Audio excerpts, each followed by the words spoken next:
வணக்கம். முக்கடல் காற்று பற்றிய அறிவிப்பும் இலங்கைக்கான வானிலை ஆய்வறிக்கையும் 2025 ஜூன் 16 திங்கட்கிழமை அதிகாலை நிலவர ஆய்வறிக்கை. அதிகாரப்பூர்வ முக்கடல் காற்று பற்றிய அறிவிப்பிற்கு இந்திய வானிலை ஆராய்ச்சித்துறை அறிக்கையை பார்க்கவும். தற்பொழுது பார்த்தீங்கன்னா முக்கடலிலும் வலுவான காற்று பயணிக்கிறது.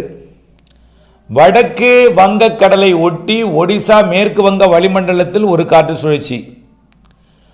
சரியாக சொல்லப்போனால் மேற்கு வங்கம் மற்றும் ஒடிசா கடலோரத்தை ஒட்டியும் வளிமண்டலத்திலும் இணைந்த ஒரு காற்று சுழற்சி.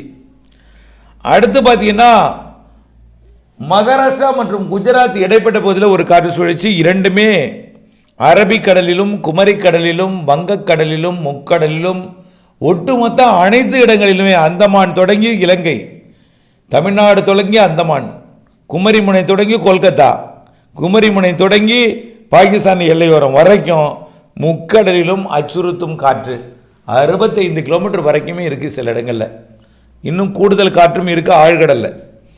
ஆக மீன்பிடிக்க செல்ல வேண்டாம். இந்த காற்று பெரும்பாலும் மன்னார் வளைகுடாவில் மாலையில் கொஞ்சம் வலுப்பெறும். இருந்தாலும் இந்த 17-18ஆம் தேதிக்கு அப்புறம் கொஞ்சம் காற்றோட வேகம் குறையும். இருந்தாலும் எடை குறைந்த படகுக்கு மீன்பிடித்தலுக்கு 22ஆம் தேதி வரைக்கும் சவால் இருக்கும். 22ஆம் தேதி வரைக்கும் சவால் இருக்கும்.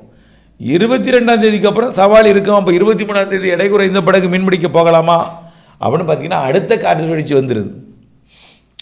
ஆக விசைப்படகுக்கு தான் 22ஆம் தேதி 20, 21, 22 கொஞ்சம் இருக்கும். அதுவும் கடும் சவால் தான். தெற்கு கேரளாவை ஒட்டி குமரி முனைக்கும் திருவனந்தபுரத்துக்கும் இடைப்பட்ட பகுதியில் வேணால் கொஞ்சம் காற்றோட வேகம் குறைவாக இருக்கும் 22, 23 தேதிகளில். ஆனால் வடக்கு அரபிக்கடல், வடக்கு வங்கக்கடல், ஒட்டுமொத்த தமிழ்நாட்டின் கடலோரம், இலங்கை சுற்றுவட்டார கடற்பகுதி, பாக் ஜலசந்தி, மன்னார் வளைகுடாவெல்லாம் தொடர்ந்து காற்றோட வேகம் அதிகரித்தே இருக்கும். ஏன்னா சிஸ்டம் வட இந்திய நிலப்பகுதியில் இருந்து கொண்டு காற்றை ஈர்த்து கொண்டே இருக்கும். அதனால் உங்கள் நிம்மதியாக ஒரு சாதாரணமாக ஒரு மீன் பிடிக்கலாம் எந்தவித அச்சுறுத்தலும் இன்றி அப்படின்னு எது இல்லை. மாத இறுதி வரை இருக்குது. இன்னும் 28ஆம் தேதிக்கு மேலே புதிய காற்று சுழற்சி வேற வடக்கு வங்க கடற்பகுதியில் உருவாக போகுது. இதனாலையும் காற்று வலுப்பெறும் மாத இறுதியெல்லாம். அப்போ காற்று இன்றிலிருந்து 2 நாளுக்கு கொஞ்சம் அதிகரிச்சிருந்தாலும் 18ஆம் தேதி 19, 20, 21 விசைப்படகுக்கு குமரி கடலுக்கு மேற்கே தெற்கு கேரளா கடலோரத்தில் கொஞ்சம் மீன் பிடிக்கலாம். ஆனால் மன்னார் வளைகுடா பாக் ஜலசந்தி பகுதியில் முடியாது. குமரி கடலோட கிழக்கு பகுதியில் முடியாது, மேற்கு பகுதி கூட பரவாயில்லை. ஆனால் அந்த காற்றும் 22லேருந்து அதிகரிக்கும். அங்கேயும் மாத இறுதியில் 28 இன்னும் அதிகரித்திருக்கும். இப்போ விசைப்படகுக்கு மட்டும் 2 நாள் இடைவெளி இருக்க தவிர எடை குறைந்த படகுக்கு இடைவெளி வழங்க வாய்ப்பில்லை. அப்போ தொடர்ந்து கடலில் மீன்பிடிக்க வேண்டாம் வேண்டாம்னு தான் இந்திய மீனவர்களுக்கு இந்திய வானிலை ஆய்வு நிறுவனம் சொல்லி கொண்டிருப்பார்கள். ஆனால் வாய்ப்பு வழங்குமா இயற்கை என்றால் இல்லை என்று தான் சொல்லணும். மாத இறுதியில் இன்னும் கூடுது காற்றோட வேகம்.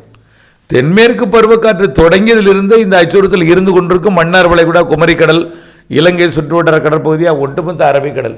இப்படிப்பட்ட ஒரு அரபிக்கடலில் தொடர்ந்து மாத கணக்கில் வலுவான காற்று இருக்கும் அப்படிங்கிறது இந்த ஆண்டு தான் இருக்குது. தரையில் கூட வலுவாக இல்லை. முக்கடலுக்கும் ஒரே நேரத்தில் தடை விதிக்கக்கூடிய அளவிற்கு காற்றுங்கிறது இந்த ஆண்டு தான். இந்த அச்சுறுத்தல் இருந்துகிட்டே இருக்கும். அடுத்தபடியாக ஜூலை மாதமும் இந்த அச்சுறுத்தல் இருக்கத்தான் செய்யும். இது கூடுதல் அச்சுறுத்தலாக தான் இருக்குது.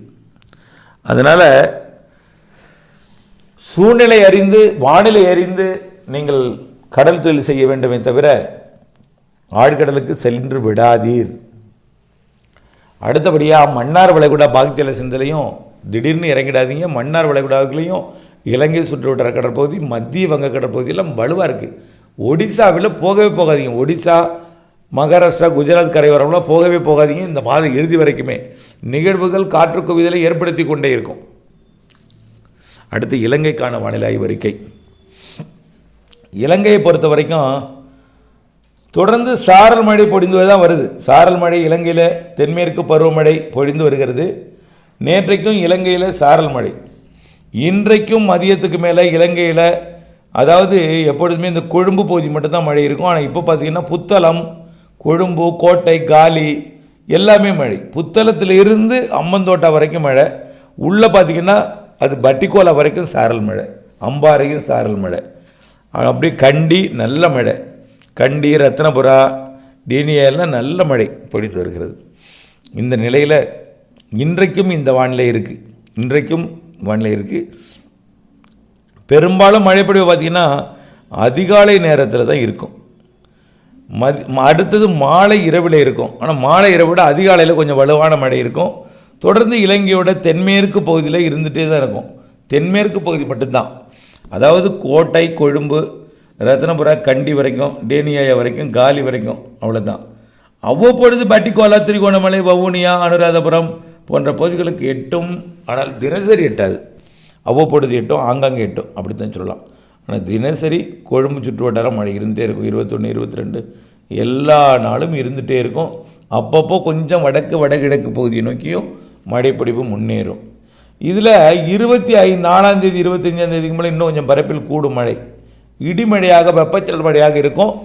28ஆம் தேதியிலிருந்து நல்ல மழை, பரவலான மழை, வெப்பச்சலனத்துடன் கூடிய தென்மேற்கு பருவமழை, வடக்கு கிழக்கு மாகாணங்களில் இடிமழையும், பிற தென்மேற்கு பருவமழை பொழியக்கூடிய இடத்துல மழைக்கு தெற்கே, மழைக்கு மேற்கே கொழும்பு, கோட்டை, காலியெல்லாம் தென்மேற்கு பருவமழை இந்த மாத இறுதியில் வலுவாக இருக்கும். ஆக இலங்கைக்கு மழை என்பது பெரிதாக கொட்டி பாதிக்க ஏற்படுத்தாவிட்டாலும் சாரல் மழை, லேசான மழை என்று இருந்து கொண்டே இருக்கும். வெயில் பெரிதாக இருக்காது, இதமான வெப்பநிலை கொடுத்து கொண்டே இருக்கும். அடுத்தபடியாக பார்த்திங்கன்னா தென்மேற்கு பருவமழை இலங்கையை பொறுத்த வரைக்கும் இந்த ஜூனை விட ஜூலையில் வலுப்பெறுது. ஆகஸ்ட் விட செப்டம்பர், அக்டோபர் மிக வலுவான தென்மேற்கு பருவமழை இலங்கைக்கு கொடுக்கும் என்பதில் சந்தேகம் இல்லை. எப்பொழுதுமே ஆரம்ப நிகழ்வெல்லாம் வட இந்திய நிலப்பகுதியில் முன்னெடுத்து போகும். அடுத்தடுத்த நிகழ்வு தான் ஆந்திர பிரதேசம், தெற்கு ஒடிசா, வடக்கு ஆந்திர பிரதேசம், மத்திய ஆந்திர பிரதேசம், தெற்கு ஆந்திர பிரதேசம் என்று பிறகு வடகிழக்கு பருவமழை நேரத்தில் தமிழ்நாட்டுக்கு வரும். படிப்படியாக தெற்கு நோக்கி நிகழ்வுகள் வரும். அதனால் மழையும் படிப்படியாகத்தான் முன்னேறும். அதே போல் தென்மேற்கு பருவமழை செப்டம்பர், அக்டோபரில் வலுத்திருக்கும்.